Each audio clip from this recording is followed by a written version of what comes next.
Thanks for staying with us. As our largest export market now stands on unsteady ground due to Brexit, what is likely to happen to our farming and agri-food sectors? Well, joining us to discuss is the Minister for Agriculture, Food and Marine, Michael Creed. You're very welcome to the programme this morning, Minister.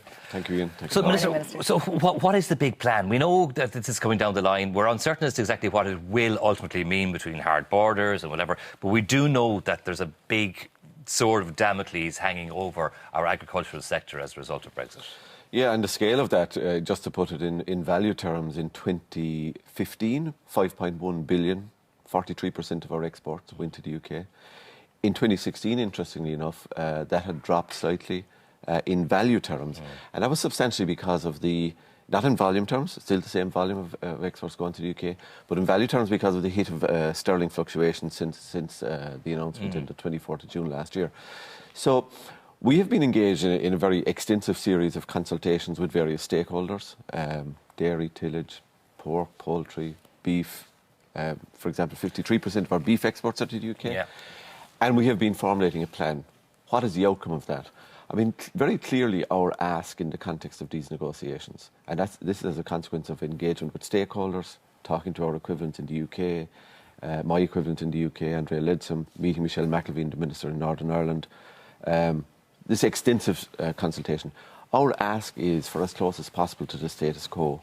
But we also want to make sure that that market in the UK remains viable for us. And the threat with viability going forward is if the UK as a sovereign nation can now conduct its own trade agreements, isn't there a danger that they will import produce from outside the European Union, for example, beef from South America, on price with which we could not produce?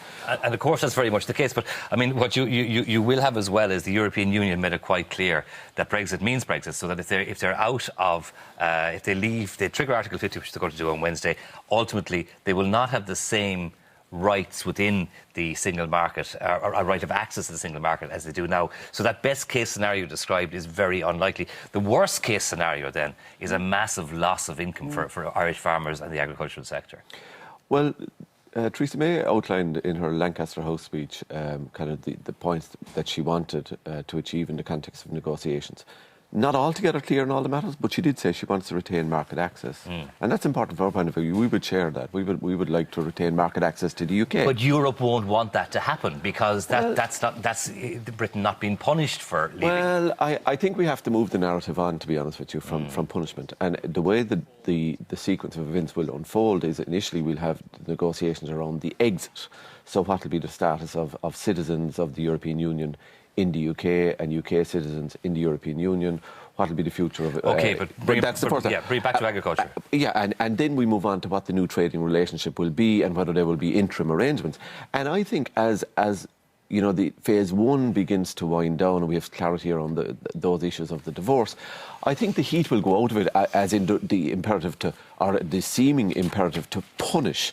Because if we punish the UK, we punish ourselves. We punish not just Irish farmers, but we punish European Union as well, because European Union trades with the UK.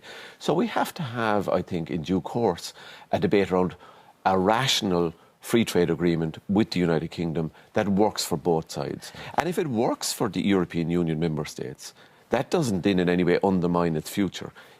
I personally believe there are significant downsides for the UK, but, you know, Brexit means Brexit, as Theresa May has said. Yes. Well, Minister, I do want to talk about the borders at the moment. Brexit Secretary David Davis recently announced that they were going to adopt modern technology to cover the movement of goods between Northern Ireland and the Republic. Do you think that's actually a viable option? Well, I mean, this is one of the really big issues for us. I'll just give you the complexity around the Northern Ireland Republic border. 30% of the milk pool in Northern Ireland is processed in the Republic in processing plants like Lakelands and Lackpatrick. 400,000 sheep come from Northern Ireland south for slaughter every year.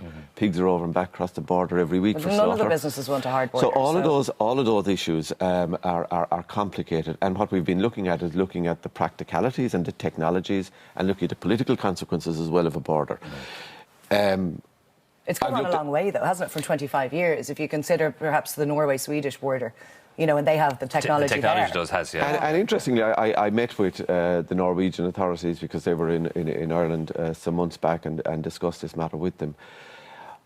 What we are anxious to ensure, and Theresa May has said this as well, is that she wants a seamless border. If the UK is outside of the customs union, that is really challenging to have a seamless border. Are you going to have the clearance from business to business, or will there be a hard checkpoint at the border? Yeah. We think, the government thinks, that a hard checkpoint would impose very considerable damage on the Northern Ireland peace process. It seems like we've only just emerged from that scenario. And to the psychological damage associated with a hard border, I think, would perhaps in many respects outweigh the financial and economic consequences of it. And I think that's something we need to guard very much against. And interestingly, Ian, Michel Barnier said, in the context of the negotiations, that they very much recognise the peace process in Northern Ireland, the Good Friday Agreement, as critical things which should not be undermined in the negotiation process. Let's say that we can achieve this, right? A technological solution, so there's no hard border is put back in place. If the Britain is outside the single market, is outside of the customs union, even if goods can travel over and back, say slaughtered meat, for instance, right?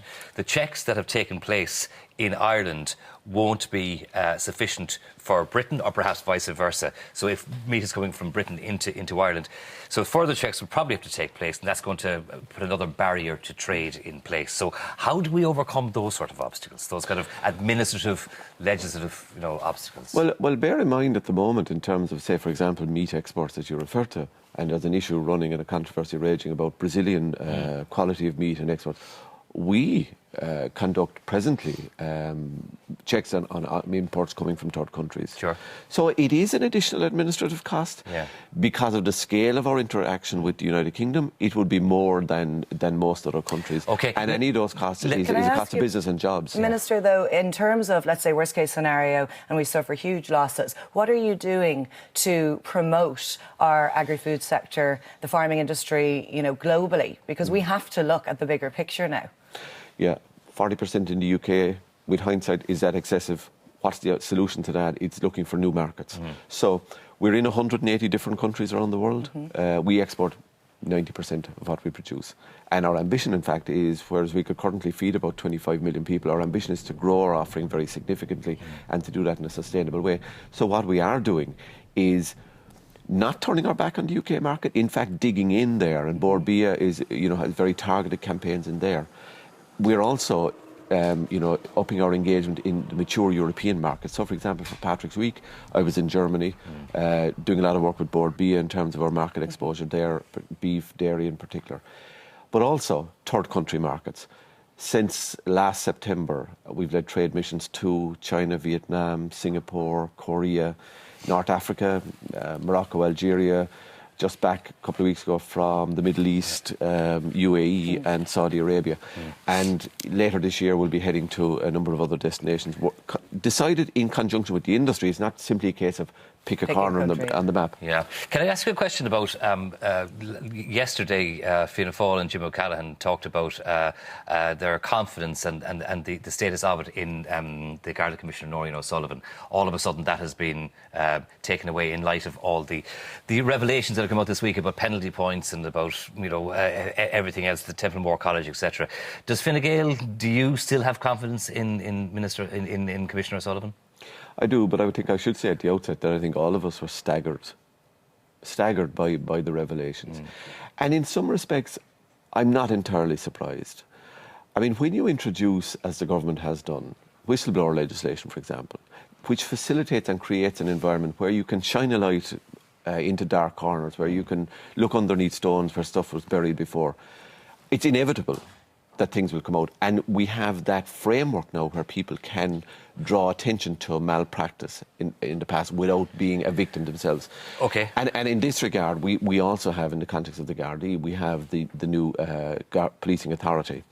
And I think it's very important that engagement now continues between the policing authority and the Garda Commissioner.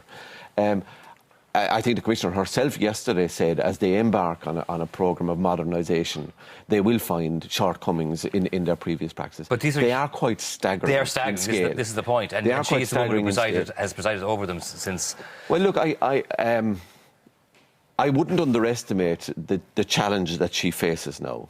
That is quite significant. There's really significant additional resources going into the Gardaí. As the first woman commissioner in the Gardaí, I think that brings its own challenges. I think the resources are there. The new legal framework is there to deal with whistleblower legislation, a very significant hundreds of million euro investment. So you think she's right to stay in her position? You have confidence in her. Fine Gael has confidence in her. I haven't seen anything to suggest that the Commissioner herself is guilty of anything. In fact, what she is attempting to do is bring a whole of Garda into a new era. Okay. And I think that's something that will take time, and certainly I've seen nothing to undermine my confidence in her in that context. That's fine. Minister, thank you very much for your time this morning.